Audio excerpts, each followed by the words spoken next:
When I was in 4th grade, we had buddy classes with first graders to help teach them how to write and read properly. My buddy was Cameron Bell. He was a 6-year-old blonde boy who was a bit quiet but loved to draw angry birds. One morning, I came to school and my teacher was in tears. There was a police officer in the room beside her. As we sat down after the bell rang, we were told that due to an unfortunate series of events, Cameron had passed away. After school, I rushed home to find out that due to the loss of his mother years prior, his father took him to the nearby church and shot him in the head before shooting himself. I still shake thinking about Cameron and the innocence that was taken. I missed his messy handwriting and angry bird drawings. It's been 9 years since the tragedy, and his smile still haunts me. I am an ICU RN. We had a septic patient in the unit. She was 29 weeks pregnant. She went into labor on my shift, and we delivered her stillborn baby. I did post-mortem care on the baby, retrieved the proper transport container, and walked the baby down to the morgue. It was the middle of the night, and I'm in an elevator alone. I hear a baby start wailing. I absolutely lose my shit and rip open the cover, and just as I go to zip down the bag, I hear a calming male voice say, "Hush, little one, I've got you. No need to cry." The crying stopped immediately. Shaking, I opened the bag and saw exactly what I expected to see. A deceased 29-week-old baby. I am a big-bearded 40-year-old ICU nurse, and that was the scariest shit I've ever experienced. No one believes me to this day. I don't even want to speculate on what the crying or the voice were. Not a funeral home, but I worked at one of the last booth homes for pregnant girls in the early 2000s. Lots of dead babies and some dead moms in the history of that campus. We had a number of creepy things happen, to the point that I brought it up in a staff meeting, and the social workers just said, "Oh, it must be time to have the building blessed again." But what stuck with me was the baby swing. I came into the living room and found it swinging by itself hours after all the teenagers were in bed. Now, this was an ancient mechanical wind-up swing. You had to turn a crank to start it. There was no electricity involved. There was no way it just started on its own. And there it was, swinging full force.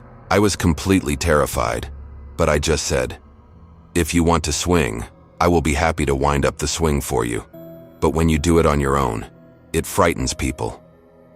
Every night for the rest of the year or so I worked there, I wound that swing up and let it go. I told other staff members, and I believe they did the same. I like to think it was a sweet baby ghost who just wanted attention, and we gave it attention. Later, they closed the program for parenting teens and made the whole place a homeless shelter. Now I am sitting here worrying about my ghost baby. Is it lonely? I hope not.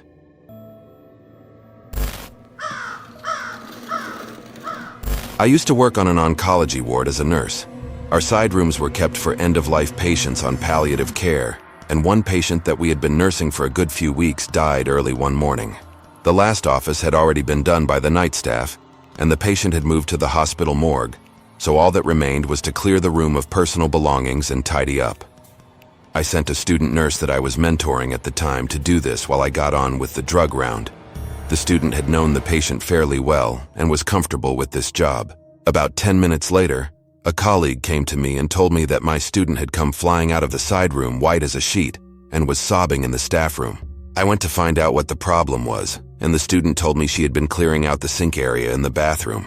I glanced up and saw the deceased patient reflected in the mirror, looking at her over her shoulder. My student was a sensible girl, not given to hysterics, but for the remainder of her placement on that ward, she would not go near that side room.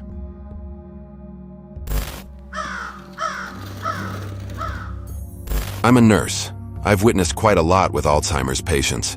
They often develop their own scenarios in their own heads, often accompanied by vivid hallucinations. Once during the night shift, I heard a woman scream in fear. Checking on her, she managed to climb into her wheelchair in pure panic, wanting to flee her bedroom.